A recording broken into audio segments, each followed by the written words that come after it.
출애굽기 20장 14절을 봅니다.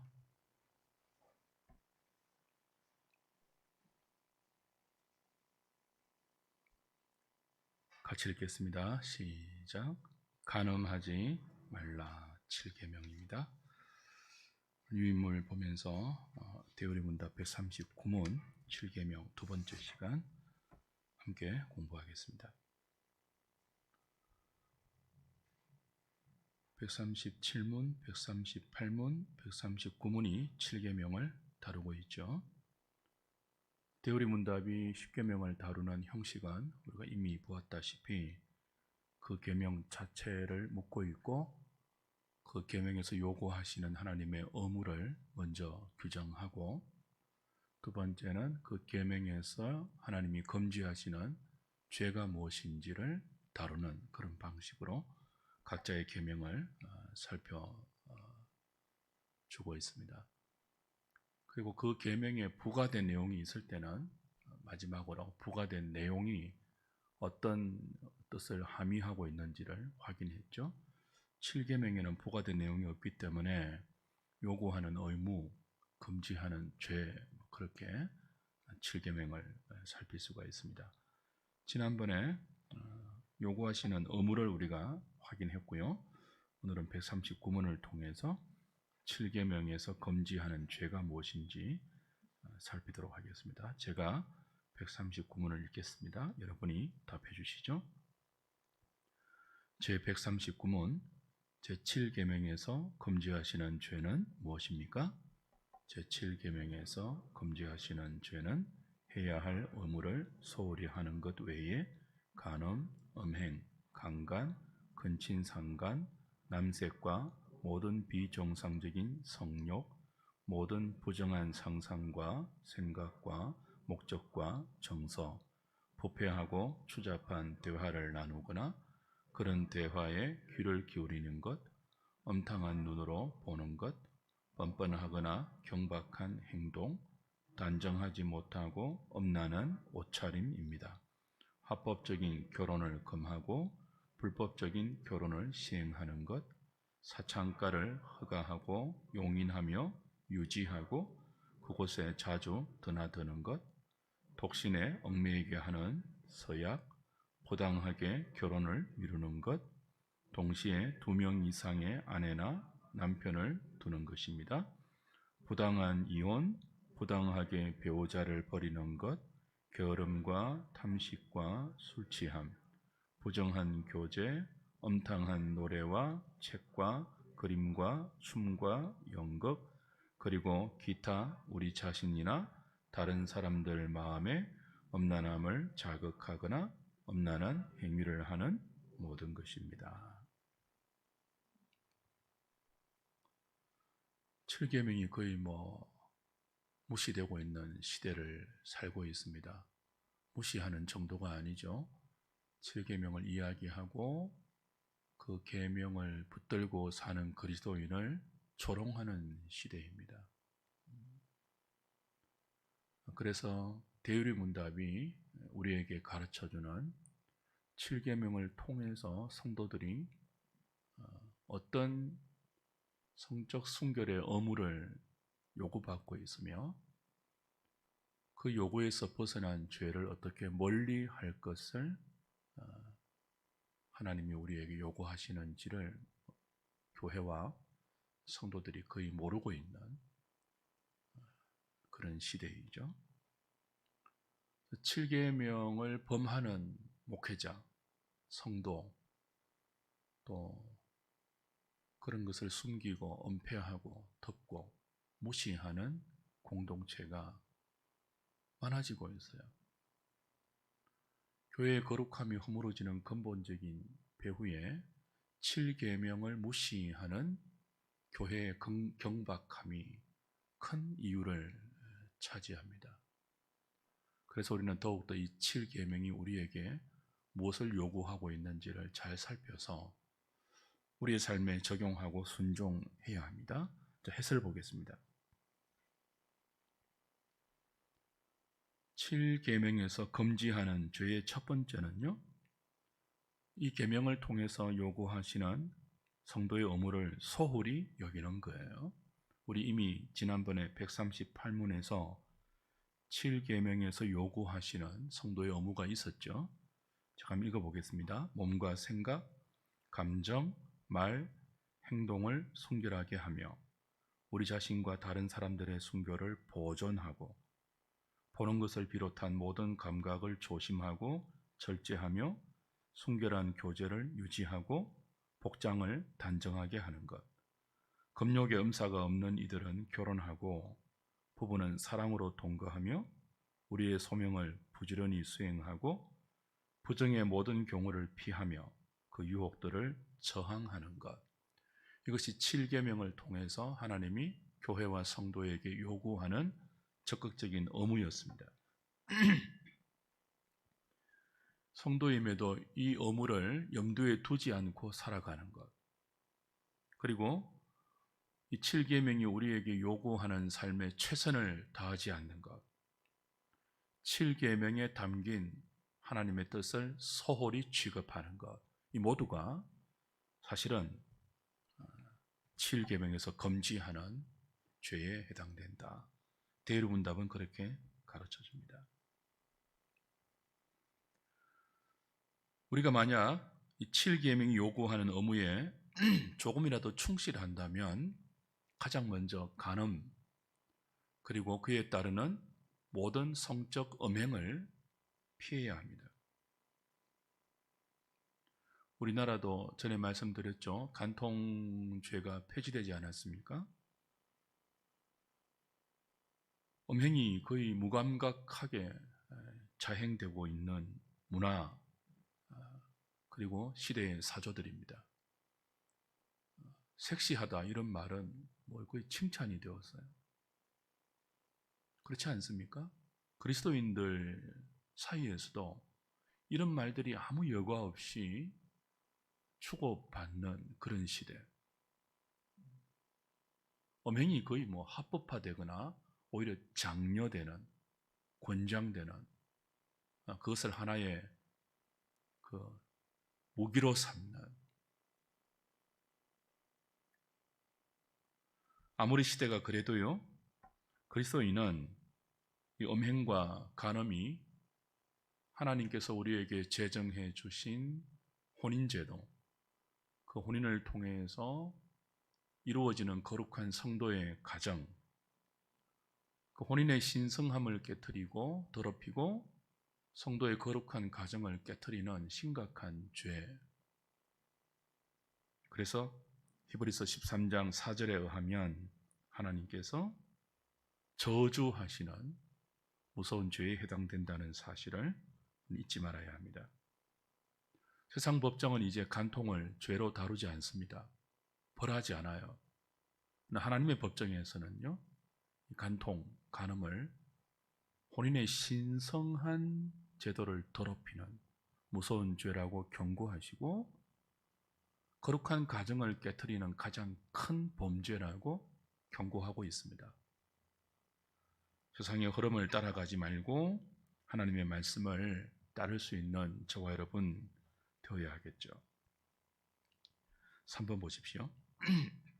모든 성적 범죄, 간음하지 말라라는 7계명에서 우리에게 일러주는 모든 성적 범죄의 근본적인 원인은 잘못된 성적 욕구에서 비롯됩니다.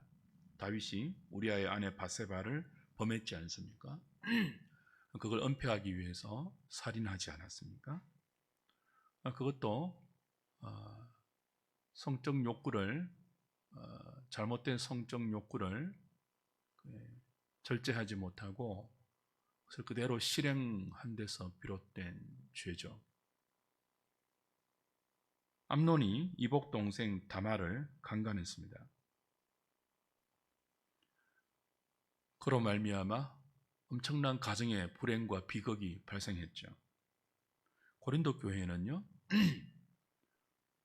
계모와 근친상간하는 죄가 발생했는데 교회가 그걸 알면서도 덮어두는, 교회 안에 음행의 죄가 누룩처럼 퍼져갔던 그런 무서운 사건이 일어났죠.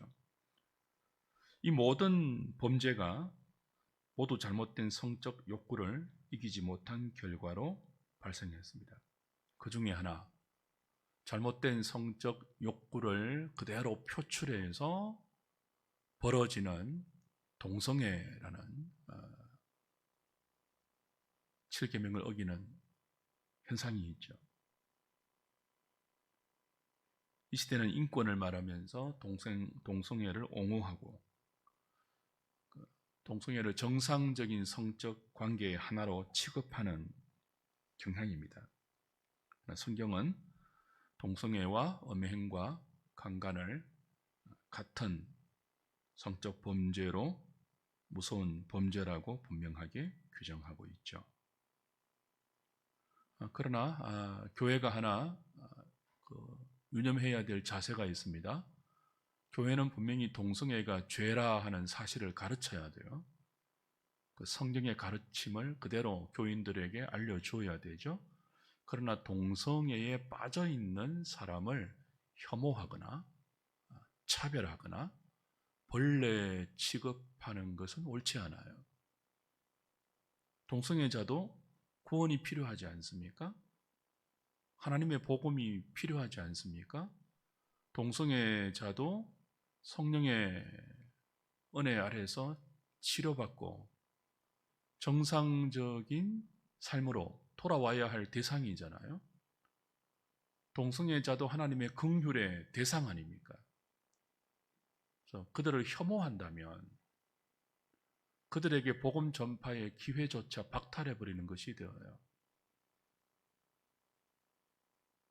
동성애가 죄다, 하나님이 버리신 결과로 나타나는 비정상적인 성적 일탈의 결과다. 나면서부터 타고나는 생리적인 어떤 거부하지 못할 성향이 아니라 그건 죄다. 하나님께서 부끄러운 욕심과 더러운 욕심에 내버려둔 결과로 파생한 죄의 가장 심각한 정상이다라는 것을 분명히 가르쳐야 돼요. 그러나 이 동성애가 죄이지만요, 다른 죄와 똑같은 범죄예요. 한국교회가 어떤 지금 잘못에 빠져 있는가 하면 동성애 반대한다고 막 이렇게 하지 않습니까? 똑같은 죄의 범주인 사기, 탈세, 불법, 기타 그런 죄에 대해서는 왜 그렇게 관대해요? 그 동성애가 죄라는 사실을 분명히 규정하고 가르치고 알리되 동성애자를 긍휼히 보는 눈이 필요해요. 차별하고 벌레처럼 혐오의 대상으로 바라볼 것이 아니고요, 불쌍히 여기면서 그리스도의 복음을 그들에게도 전하고 치료가 되어서 회복이 되어서 정상적인 성적 테두리 안에 들어오게 하는 것이 굉장히 중요합니다. 4번 보십시오. 간음을 비롯한 모든 잘못된 성적 욕구의 시작이 어디에서부터 비롯된다고요? 마음이죠. 생각이죠. 무릇 지킬 만한 것보다 너희 마음을 지키라. 생명이 권하니 이에서 남이라 하는 것처럼 마음을 지켜야 됩니다. 생각을 지켜야 돼요. 그래서 마음으로부터도 생각으로부터도 비정상적인 성적 욕구가 일어날 수 있는 모든 근원을 멀리하고 차단하는 것이 필요해요. 이걸 금욕이라고 하면 안 돼요. 성령님은요, 굉장히 민감하신 분이에요. 성도 안에 성령이 거하지 않습니까? 우리가 걸어다니는 성전이 있잖아요. 성전으로 지어져 가고 있잖아요. 주님이 성령님으로 우리와 동행하고 계시잖아요. 근데 그분이 어떤 분이라고요? 굉장히 민감한 분이에요. 우리가 더러운 생각, 성령님과 어울리지 않는 생각, 성령님이 기뻐하지 않는 생각, 성령님이 탄식하는 그런 생각을 품고 그런 생각을 획책하고 꿈꾸고 그런 생각에 젖어 사는데 거룩한 삶이 가능하겠습니까? 하나님의 은혜가 임할 수 있을까요? 그래서 최대한 우리 안에 이런 불결한 생각을 불러일으키는 환경, 그런 태도, 그런 충동을 격동시키는 모든 것들을 조심해야 합니다. 엄란한 말, 그런 대화, 성적 충동을 나와 다른 사람에게 일으킬 수 있는 눈길, 표정, 그러면서도 뻔뻔스럽고 경박한 행동, 그렇죠? 단정하지 못한 복장, 모두 멀리 해야 되죠. 요셉처럼 보디발의 아내가 지속적으로 얼마나 많이 요셉을 유혹했습니까? 요셉이 도망쳤잖아요. 우린 유혹보다 강하지 않습니다. 우린 정욕보다 강하지 않아요. 그래서 도망치는 것, 멀리하는 것이 필요해요. 내 안에 하나님이 기뻐하지 않는 생각을 격동시키는 모든 상황, 모든 환경들을 최대한 차단할 필요가 있습니다. 그래서 우리 데어리 문답은 17세기의 문서니까요. 이렇게 표현했죠. 음란한 노래, 책, 그림, 춤, 연극, 드라마 뭐 이런 거. 그렇죠? 우리 시대에는 뭐 드라마, 영화, 영상들 그런 것들을 멀리 해야 되는 거죠.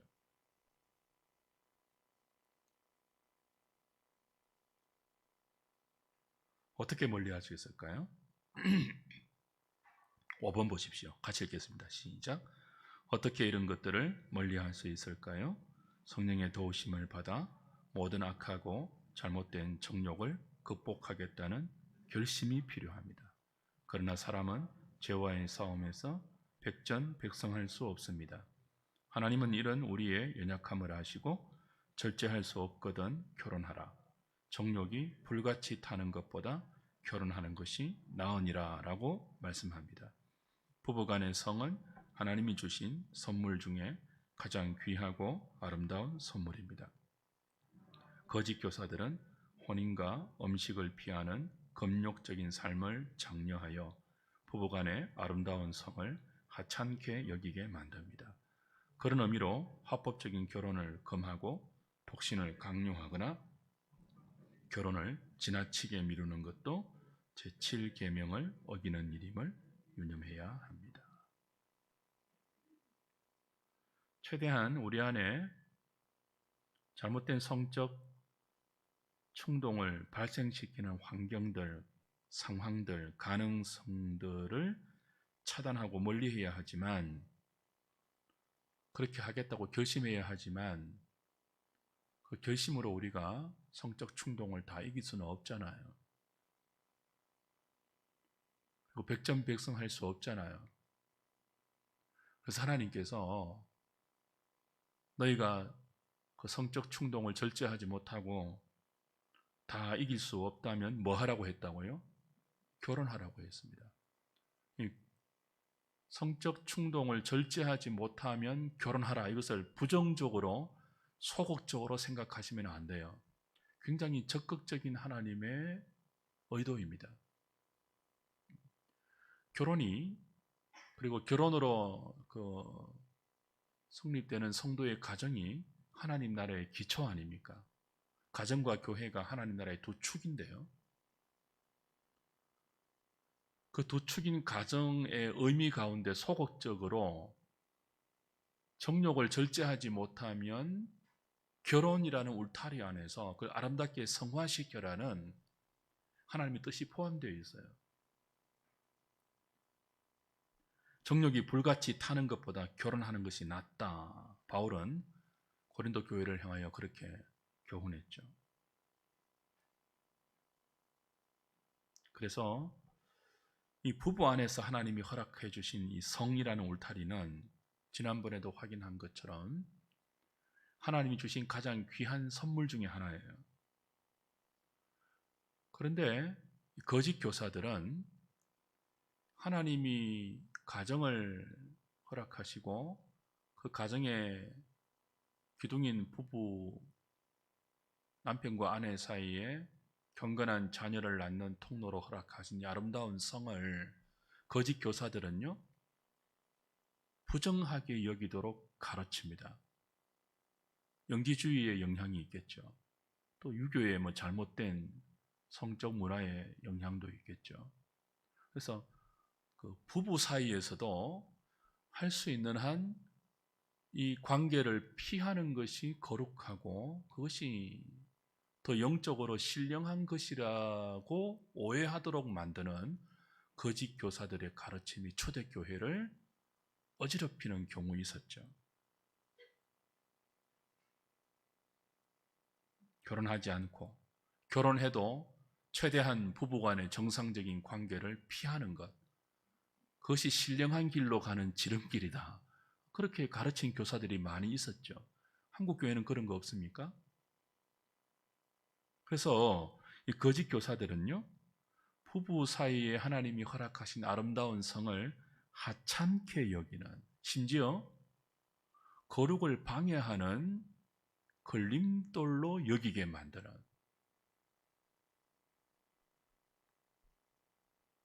그런 경향들이 있었죠. 그러나 대우리문답은 가르칩니다. 그렇게 합법적인 결혼 안에서 하나님이 허락하신 아름다운 성을 하찮게 여기는 가르침도 죄고, 그 영향으로 합법적인 결혼을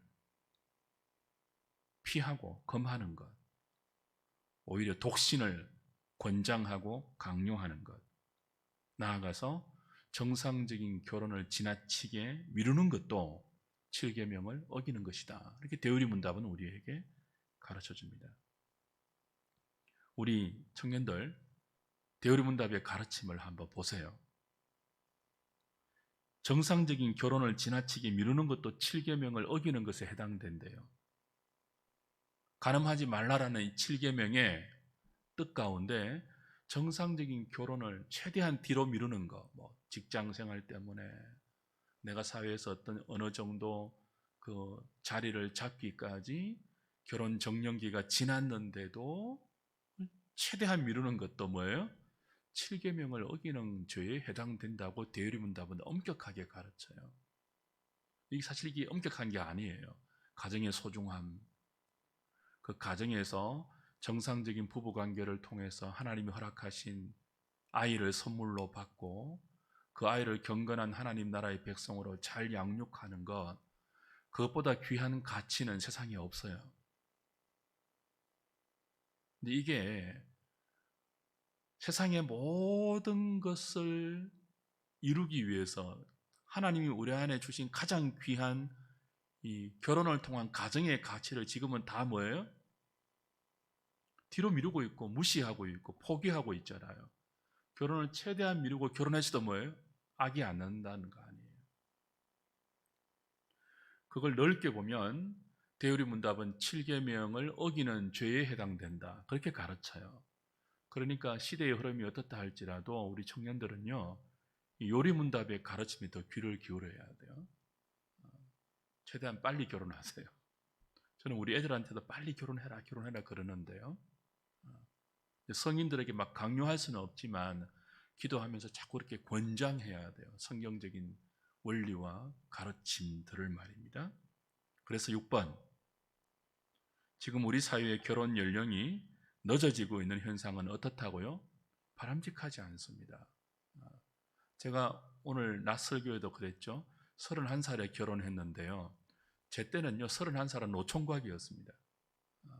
지금은 남자 31살 빨리 가는 거잖아요.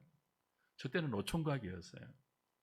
이 노총각을 우리 아내가 고지해 주었는데, 우리 청년들 빨리 결혼하면 좋겠어요. 빨리 결혼해서 경건한 자녀들도 주렁주렁 낳으시고, 최대한 4명, 우리 박장모님 가정 본받아서. 그게 굉장히 사실은 중요한 거거든요.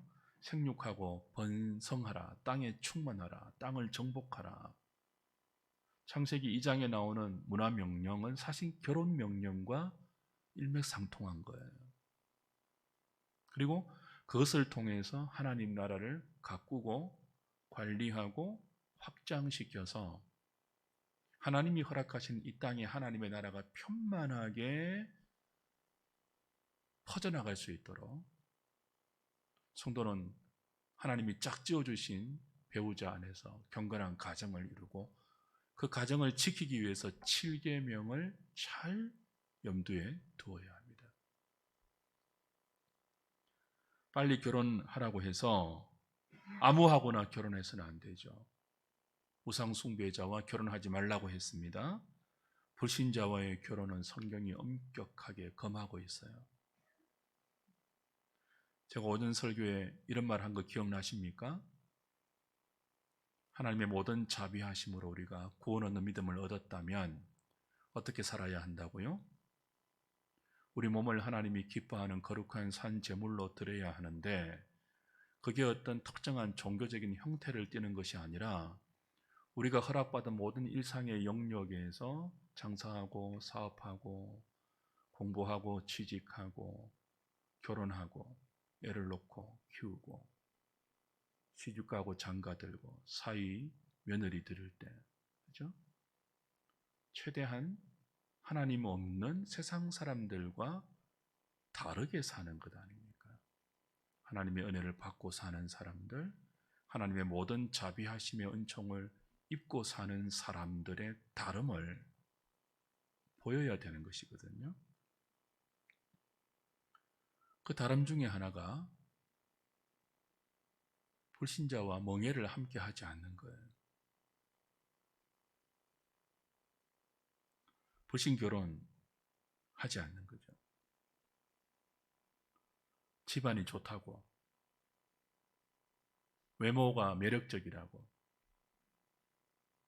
예수를 믿지 않는데도 결혼의 멍해를 함께 메고 어떤 그 세속적인 달콤한 로맨스를 꿈꾼다면 그 불행의 씨앗을 스스로 심는 거예요. 의사라고, 기업의 회장, 사장이고, 전도가 유망하다고 예수 믿지 않는 배우자를 만들 생각을 하지 마세요. 처음부터. 얼마나 큰 불행이 기다리고 있는 줄 아세요? 평생. 물론 때로는 하나님께서 그 불신 결혼을 통해서 택한 자를, 믿지 않는 사람을 한 배우자의 거의 죽음과 가까운 희생을 통하여 구원받게 하는 경우도 종종 있습니다. 그러나 그게 보편적은 아니에요. 그러니 최대한 빨리 결혼하고 최대한 빨리 경건한 가정을 이루라고 해서 아무하고나 결혼하지 말라는 거예요. 그리고 매춘을 피해야 합니다. 하나님이 허락하신 아름다운 성을 돈벌이 수단, 그리고 욕구 충족의 수단으로 이용하는 매춘, 죄죠. 사창가를 공식적으로 허락하고 만들고 용인하고 보존하는 사회, 그 사회는 성을 얼마나 상품화하고 있습니까? 성을 얼마나 그 쾌락의 도구로만 전락시키고 있습니까? 그런 사회에서 성이 하나님이 주신 아름다운 선물이며 그 성의 용도를 통하여 부부와 한몸 되는 영적 친밀함과 사랑의 결과로 거룩한 자녀를 출산하는 것, 그 의미와 가치를 그 사회가 어떻게 알겠습니까? 그러니 성도는 사창가를 멀리하고 덜락거리지 말아야 되죠. 무엇보다 간음하지 말라는 7계명의 본의를 잘 이해하려면 결혼의 의미, 가정의 의미, 이혼에 대해서 성경이 어떻게 가르치고 있는지를 제대로 이해할 수 있어야 됩니다. 세상은 결혼할 때 배우자를 자신이 선택했다고 믿어요. 그죠? 필이 꽂힌다 그러죠. 그래서 자신이 배우자를 선택했다고 믿기 때문에 자신이 배우자를 버릴 수도 있다고 믿어요. 그러니 가볍게 결혼하고 가볍게 이혼하죠. 그러나 성경은요, 내가 선택한 배우자와 내가 결혼하는 것이 아니라 뭐라고 가르쳐요? 하나님께서 내게 짝지어 주신 배우자. 그래서 하나님이 합한 이 두 사람을 사람이 나누지 못한다. 그렇게 가르치고 있죠. 다른 이해입니다. 하나님께서 우리에게 허락하신 이 배우자, 그 배우자 안에서만 성은 아름다운 거예요. 하나님은 한 남자와 한 여자가 혼인해서 가정을 이루게 했습니다. 일부 일처 제도를 하나님이 가르쳐 주셨죠. 이를 어기고 중혼하는 사람, 최초의 중혼자 누구였죠? 라멕이죠. 가인의 7대 손 라멕, 두 사람의 아내 야다와 실라를 거느리고 최초의 중혼자가 되지 않았습니까? 하나님의 법을 어긴 거예요. 동성간의 결혼, 그것도 비성경적이죠. 결혼했지만 엄행한 연고 없이 배우자를 함께 함부로 버리는 부당한 이혼, 7계명을 어기는 것이라고 대우리문답은 가르치고 있습니다. 서류로도 함부로 이혼하지 마세요. 그리스도인들도 너무 쉽게 경제적으로 어떤 문제가 생긴다든지 서류상으로 막 함부로 이혼하는 거 보거든요. 그러지 마세요. 그거 무섭지 않습니까? 함부로 막 법적으로 갈라서고 몸은 같이 살고, 결혼이라는 제도를 얼마나 가볍게 여긴다면 그럴 수 있겠습니까? 저는 그런지도 모르고 너무 순진해서 이혼했습니다 하면 진짜 이혼한 줄 알거든요. 근데 그렇지 않은 경우 있더라고요. 뭐 서류상으로 빚이 많거나 뭐 경제적인 일이 생겨서 이혼하는 그런 경우 많더라고요. 좀 심각하게 생각하셔야 돼요. 아무리 어려워도 부부라는 두 사람이 함께 기도하고 손을 모으고 마음을 합하여 난관을 하나님의 도움을 구하면서 극복하고 이겨나갈 생각을 하지 않고 쉽게 법적으로 서류상으로 이혼해서 면피하려는 생각, 하나님 기뻐하시겠습니까?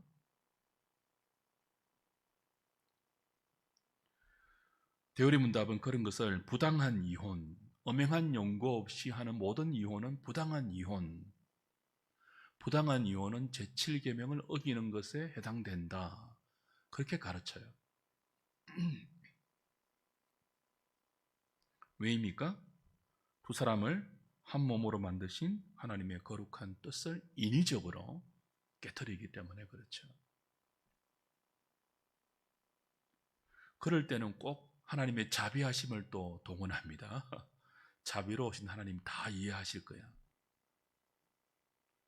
그렇게 막 함부로 우리 편에 합당하게 막 갖다 붙이는 것 아니잖아요. 믿음이. 8번입니다. 간음하지 말라는 제7계명을 바르게 이해하려면 결혼에 대한 바른 인식을 가지고 있어야 되죠. 혼인을 존중해야 되고요. 가정을 소중하게 여겨야 됩니다. 그리고 결혼 후에는요, 지난번에도 말씀드렸다시피 부부가 서로에 대한 책임과 의무를 다해야 합니다. 고린도전서 7장 3절 이하에 보면 결혼한 아내는 더 이상 자기 몸을 자기가 주장하지 못한다 그랬습니다. 결혼한 남편은 똑같이 자기 몸을 자기가 주장하지 못하고 각각 아내와 남편이 주장한다 그렇게 말했습니다. 결혼했다면 내 몸은 내 몸이 아니에요. 누구의 몸이라고요? 배우자의 몸이에요. 그 배우자에게 육체적으로도 의무와 책임을 다해야 돼요. 그 안 하면 뭐라고요? 7계명을 어기는 거예요. 배우자에게 다른 충동을 불러일으키는 심각한 죄라고 되어린다면 가르쳐요. 그러니까 경건한 사람들이 조심해야 돼요. 여기서 내가 피곤하다고, 내가 힘들다고, 내가 상황이 어렵다고 배우자에게 행해야 될 육체적 의무와 책임을 마치 내 몸이 내 몸인 것처럼 그거 정당하지 않다고 데오리문답이 가르치고 있습니다. 그래서 분방하지 말라 그랬죠. 기도하는 것 외에는 서로 분방하지 말라 그렇게 가르치고 있습니다. 그러므로 이 거룩한 의무를 수행하지 못하게 하는 배우자를 고통스럽게 하고 가정의 평화를 깨트리는 게으름과 탐식, 술 취함도 넓게 7계명을 어기는 죄라고 139문은 가르쳐줍니다. 9번 보시면요. 청년들은 이 7계명 앞에서 연애에 대한 원리도 좀 정립해야 돼요. 연애할 때도 최대한 7계명을 의식해야 합니다. 그 젊은 시절에는 이 연애라는 달콤한 감정에 휩쓸려서 이성의 판단, 더 나아가 성경적인 가르침의 기준을 무시한 채 감정에 휩쓸려서 연애를 할 수 있거든요. 감정이 이끄는 대로 연애를 하기 전에 이렇게 지금 하는 것이 하나님이 기뻐하실까라는 성경적인 기준을 늘 염두에 두어야 합니다. 제가 아까 예를 드린 암논이 다말을 강간한 사건, 그 연애 감정이 시킨 것이거든요. 암논이 다말을 막 이렇게 연애했단 말이에요. 얼마나 원했습니까? 심히 사모했거든요. 암논이 다말을 보고 막 사랑에 그냥 빠져버렸습니다. 그 사랑의 감정을 속으로 막 이렇게 키우다가 뭐예요? 결국 음모를 꾸며서 다말을 강간했거든요. 그 연애 감정이 로맨틱하고 그 연애 감정이 솔직하다고 그 감정이 시키는 대로 다 따라가면 안 돼요.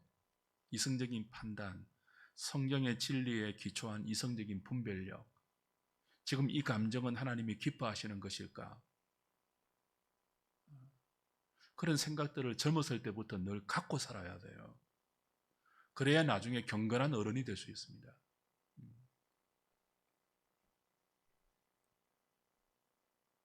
참된 연애는 온전한 감정과 이성, 의지와 책임, 관계와 생활이 모두 어우러진 하나님 사랑 위에서 진행되어야 되죠. 그 연애하는 청년들은 늘 명심해야 돼요. 연애할 때부터 그 스킨십이 어느 정도까지인지. 저는 우리 큰딸 고등학교 졸업하고 서울에 보낼 때 침대맡에 앉혀놓고 기도하면서 일러주었어요.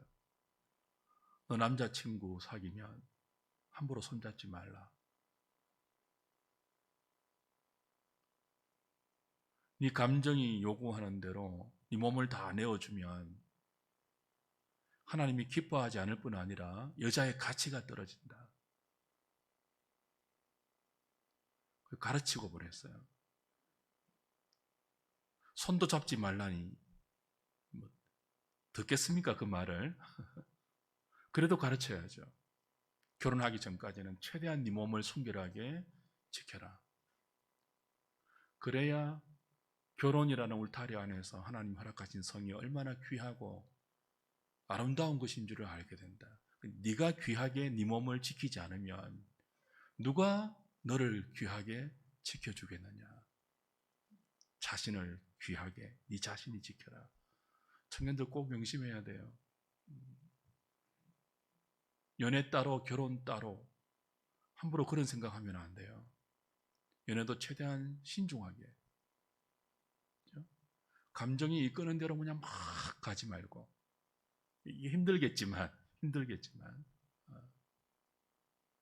어, 청년 시절부터 그런 경건의 훈련을 해야겠다는 생각을 해야 여러분의 눈길, 여러분의 표정, 여러분의 일거수일투족이 경건한 사람으로 자리 잡는 거예요.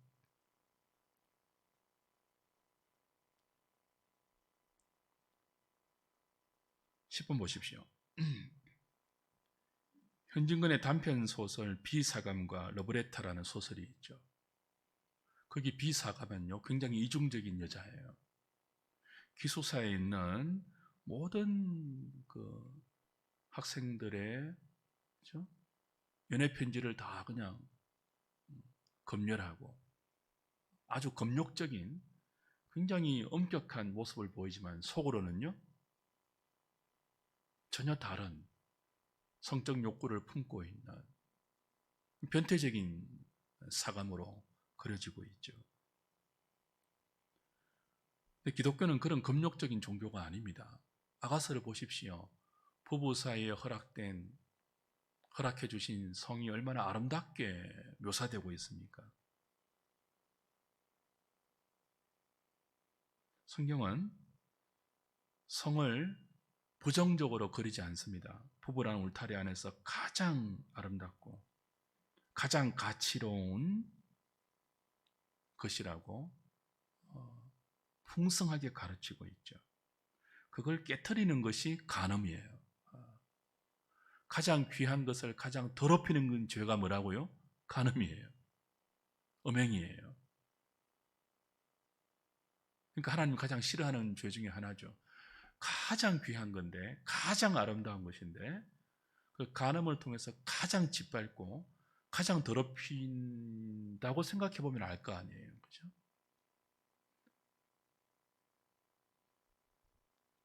교환에 담지 않았지만 7계명의 가르침 이미 어긴 사람이 있을 수 있죠. 마음으로도 음욕을 품지 말라고 했으니까요. 우리 안에 잘못된 욕구를 불러일으킬 수 있는 모든 가능성과 상황을 멀리하고 차단하라고 했으니까요. 말 하나, 표정 하나도 조심하라 했으니까요. 그리고 심각하게 이런 성적인 일탈을 이미 범한 지체들이 있을 수 있죠. 어떻게 해야 할까요? 엎질러진 물이라면 담을 수 있을까요? 속담은 엎질러진 물은 담지 못한다는 뉘앙스를 풍기고 있지만 7계명은요 넓게 엎질러진 물도 얼마든지 담을 수 있다고 가르칩니다. 어떻게 해요? 회개를 통해서. 7계명을 어겼을 때는 회개해야 합니다. 즉시 마음의 7계명을 어겼을 때도 회개해야 돼요. 민감한 성령님이 나와 함께 동행하기 위해서. 그래서 그리스도인은 늘 회개하는 사람이에요. 여러분 저녁에 잠자리에 들기 전에 다 발 씻고 양치하고 세수하지 않습니까?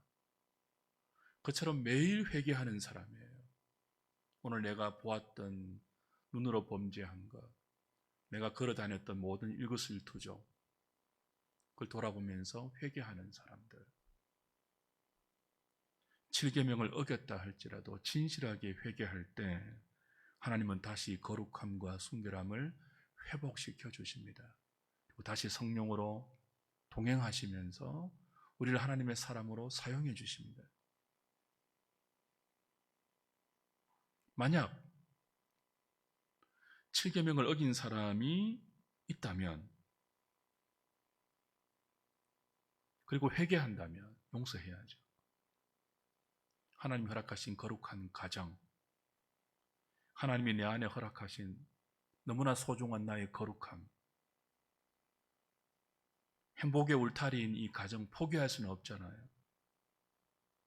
그래서 용서하고 치유하고 회복해서 다시 거룩한 길을 가야죠. 7계명을 어겼을 때 회복하는 길은 은폐가 아닙니다. 숨기는 게 아니에요. 회개해서 내 자존심, 지위, 관계, 금이 가고 치명적인 손상을 입는다 할지라도 하나님께 은혜를 회복하는 게 더 중요하잖아요. 은폐, 숨기고 덮고 은폐하는 것이 회복의 길이 아니라 회개가 회복의 길입니다. 그래서 이 7계명을 우리가 잘 좀 지키면서 또 크고 작은 그 성적 범죄 앞에서 늘 우리 영혼을 회개로 다시 순결하게 주 앞에서 회복시켜 나가는, 그래서 다시 거룩한 순례의 여정에 힘있게 걸어갈 수 있는 믿음의 원동력을 잃지 않는 저와 여러분, 우리 하늘의 공동체 될 수 있기를 주님의 이름으로 부탁드립니다. 찬송하겠습니다. 436장입니다.